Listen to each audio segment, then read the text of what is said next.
আসসালামু আলাইকুম বন্ধুরা, আশা করি ভালো আছেন। বন্ধুরা, আপনার ওয়াইফাই কতজন কানেক্ট রয়েছে বা কে কে আপনার ওয়াইফাই চুরি করে বা লুকিয়ে চালাচ্ছে, তাদেরকে কিভাবে ব্লক এবং আনব্লক করবেন। তো ব্লক করার জন্য প্রথমে আপনার ফোনের ক্রোম ব্রাউজারটি ওপেন করে দিবেন। ক্রোম ব্রাউজার ওপেন করার পরে তো আপনি যে রাউটার ব্যবহার করছেন ওই রাউটারের পিছনে দেখবেন আইপি অ্যাড্রেস রয়েছে, এখানে সার্চ বারে সার্চ করবেন। আমি এখন বর্তমানে টেন্ডার রাউটার ব্যবহার করছি। আমি এখানে টেন্ডার রাউটারের আইপি অ্যাড্রেস সার্চ করছি। টেন্ডার রাউটারের আইপি অ্যাড্রেস হচ্ছে 192.168.0.1। এটি হচ্ছে টেন্ডার রাউটারের আইপি অ্যাড্রেস। এটি সার্চ করে দিবেন।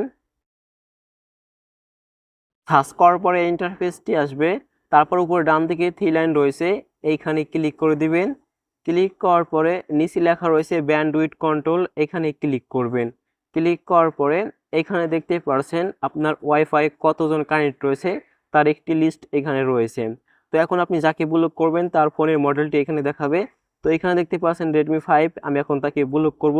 ব্লক করার জন্য এখানে দেখতে পাচ্ছেন এই অপশনটি এখানে অন রয়েছে, আপনি এখান থেকে এটা অফ করে দিবেন। অফ করার পরে নিচে ওকে লেখা রয়েছে, এখানে ক্লিক করে দিবেন। ক্লিক করার সঙ্গে সে এখানে ব্লক লিস্ট হয়ে যাবে। এখন সে আপনার ওয়াইফাইটি আর চালাতে পারবে না। তো তাকে যদি চান আনব্লক করতে, নিচে লেখা রয়েছে রিমুভ, এখানে ক্লিক করে ওকে করে দিবেন। সে আনব্লক হয়ে যাবে, এখন আবার সে ওয়াইফাইটি চালাতে পারবে। ভিডিওটি ভালো লাগলে লাইক করবেন, শেয়ার করবেন, ইউটিউব চ্যানেলটিকে সাবস্ক্রাইব করে রাখবেন, ফেসবুক পেজটিকে ফলো করে রাখবেন।